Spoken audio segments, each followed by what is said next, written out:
Hello everybody, Matt Maxwell26 here with another reaction video, and today we got some more Brewstewfilms to react to. I said I was going to be reacting to more of them anyways. This one is Brewstewfilms Awkward Situations. Now let's be honest, we've all had awkward situations. And it kind of makes you wonder, why did that happen? Why did I say this? Why did I say that? You know, those kinds of awkward situations. But we should go ahead and start hearing on what Brewstew's awkward situations were. The link for this is in the description below. Without further ado, let's get this started. 3, 2, 1, go. Now, throughout my life, I've experienced plenty of awkward situations. I don't know if I'm like some sort of awkwardness magnet or what, but they tend to happen quite often. And today I'd like to go over 3 specific awkward situations that were a little bit more awkward than usual, if you will. Now, this first story occurred a long time ago when I was driving home from work one day. I pull up in front of my house, and that's when I notice that there's a neighbor kid in my yard poking a dead squirrel with a wiffle ball bat. Now, I really didn't think this was all that weird at first. Hell, if anything, I was kind of excited for the kid. I was like, oh, look at that. A kid playing with a dead animal. Just like the olden times when I was a child. How neat. So I get out of my car, and I yell out to this kid nonchalantly, hey, what you doing over there? Are you making a new friend? Now, this kid looks up at me, and all of a sudden just starts wailing his ass off. Now, I don't know if you've ever accidentally made a child cry openly in public, but it's a wildly uncomfortable situation to be in. He runs over to his dad, who's cutting the grass at the time. And side note, I don't really know this kid's dad all that well. I mean, we've been neighbors for years at this point, but, well, we've only really had one actual conversation before. And that conversation went something along the lines of me being like, hey there, neighbor, how's it going? Oh, okay. Well, I'll probably go fuck myself. How about that? Well, this guy cuts off his lawnmower, and he says to me, how did he put it? Oh, yeah, that's right. He said, what the fuck did you just say to my kid? Now, at first, I didn't know what to say. I mean, everything happened so fast, I thought I just asked the kid what he was doing. But judging by his reaction, hell, I might have told him to go fuck himself, and then I was gonna go kill his family dog. I just asked if he was making a new friend. With a dead fucking squirrel? Yeah. That's kind of weird when you put it like that. Don't ever talk to my kid again, you fucking pervert. What the hell's the matter with you? And just like that, that was the end of the discussion. He went back to cutting his grass. I'm labeled as the fucking neighborhood pervert now. And for the rest of the years that I lived there, I'm pretty sure he slandered my ass silly to the rest of the neighborhood. Hey, watch out for this guy. He'll fucking try to get your kid to play with dead animals. Be on the lookout. So after that little instance, I decided I'm just not going to talk to people anymore. To hell with casual conversation. Because one minute you're asking a kid a question, and the next minute you're on a goddamn registry of some sort. It's stupid. But even when I do manage to keep my mouth shut, I still find myself in plenty of awkward situations. Like, for example, not too long ago, I was at Kroger's buying beer. And Kroger's, for those of you that don't know, is a grocery store in the Midwest. You might have, like, an Albertsons where you live, or, like, a Winn-Dixie, or whatever the fuck Florida people have. But here we have Kroger's, a.k.a. K. Rogers, a.k.a. Kenny Rogers. That's what I call it. So anyways, I'm at the Kenny Rogers with my case of Miller Lite, when suddenly my wife calls me up on the phone. I'm gonna call Kroger's hey, from now on. Sorry to make you do this, but I really need you to buy me a box of tampons. And please, for the love of God, don't make this into a shitty little internet cartoon. Now, I know a lot of husbands are embarrassed to buy lady products for their wives. They get all paranoid for whatever reason, like somebody's gonna call their ass out, like, oh, sick, look, this dude's buying tampons. Those are for women, you sick fucking pervert. But I don't get embarrassed. That's never been an issue for me. Hell, if anything, I'll hoist that damn box of tampons above my head like it's the fucking Stanley Cup. Attention all of Kenny Rogers.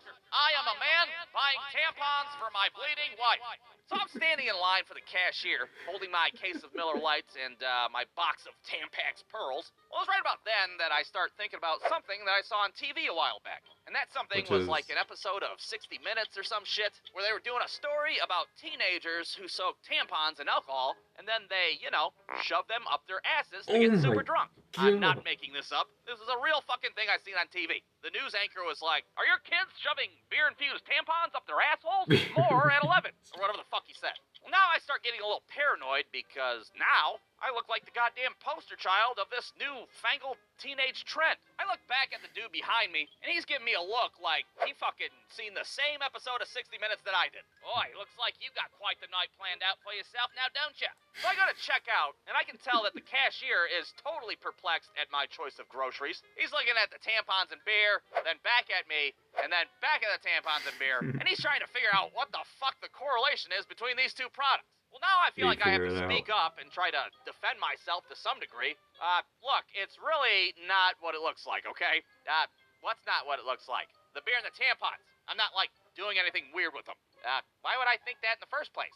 Oh, you know, because, apparently teenagers soak these things in alcohol, and then they shove them up their assholes. What the fuck are you talking about? You know what? Never mind. Forget everything I said. I have to leave now. And then I promptly ran out of that Kenny Rogers like the building was on fire, and I haven't been back there since. Crikey, that pervert's totally jamming them things up his bumhole. Alright, so now, all of a sudden, I'm the neighborhood pervert, and I'm the guy who shoves tampons up my ass. That's quite the reputation I'm building for myself. What can I say? Now, thankfully, this last story has less to do with me and more to do with a couple of friends of ours. Now, these aren't exactly close friends, I would say. At least not close enough for me to not tell this story to the general public. But I will change their names in this shitty cartoon to protect their privacy, if you will. So this story begins with me and my wife going on a canoe trip with our friends, Jimothy and Stenifer. And this wasn't a very crazy canoe trip that we took. It was only like 4 hours or so. You shoot your ass down a river and try not to drown. Then they pick you up in a van and take you back to the parking lot. Nothing awkward about that, right? Well, after the trip's over, we're standing there waiting for the shuttle to pick us up. Good old Jimothy over here starts talking about this vacation that they took in Wisconsin. Dude, Wisconsin is badass. There's fucking cheese, and there's cows, and there's more cheese. Now, I did not give a fuck about this story to begin with because, well, who the hell takes a vacation to Wisconsin in the first place? But I try to be polite. I stand there and listen to a story. Oh, well, that's pretty neat. Wisconsin, huh? Never heard of the place. Well, Jimothy decides to pull out his phone to show me this Airbnb that they stayed at, and this is where things get a little weird. Now, you have to understand that all this happened in a matter of seconds, so I'm going to have to slow things down and do a little play-by-play. First, Jimothy pulls out his phone. He then pulls up his web browser. On his web browser was a Google search that I'm assuming Jimothy Googled prior to this canoe trip. And that Google search, of course, was pegging for beginners. Now, if you're not familiar with what pegging is, well, my ass is not going to tell you. That's a version of the birds and bees I'm not trying to fucking have with the general public, all right? Just know that it's a very intimate activity between Jimothy and Stenifer. And I'm sure neither of their asses wanted me to know about it. Well, in the fraction of the second that this all took place, Jimothy's ass abruptly turns off his phone, and he's like, you guys want to talk about something else? Fuck Wisconsin. Canoeing is fun, wasn't it? I love canoeing so much. Now, I don't know how you're supposed to handle a situation such as this, but I just pretended that I didn't see what I saw, even though I totally saw what I fucking see. All I can say is that van ride back was extremely awkward, and casual conversation was very difficult. Boy, those rapids that we encountered sure were a pain in the ass, weren't they? You'd fucking know, wouldn't you? Huh? Nothing. Yeah, at least it was nice and calm on that last peg of the river. Leg of the river. So yeah, there you have it. There's 3 awkward situations that I really wish I wasn't a part of. I'm sorry that 2 out of the 3 stories had to do with things being inserted into asses, but that's the way it goes. Like Meatloaf said, 2 out of 3 ass stories ain't bad.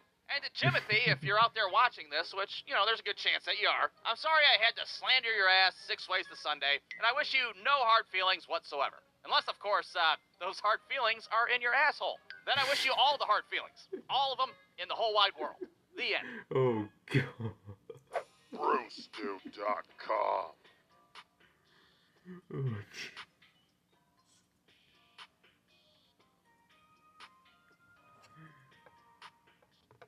well, that was awkward situations, but I've never had any awkward situations that were like any of the ones that Brewstew has done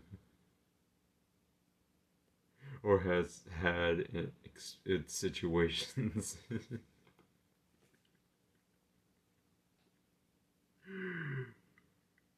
Oh man.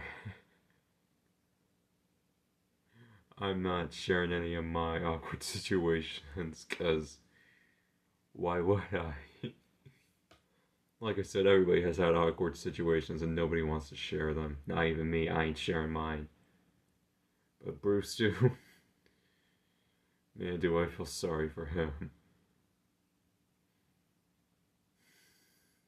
Jeez.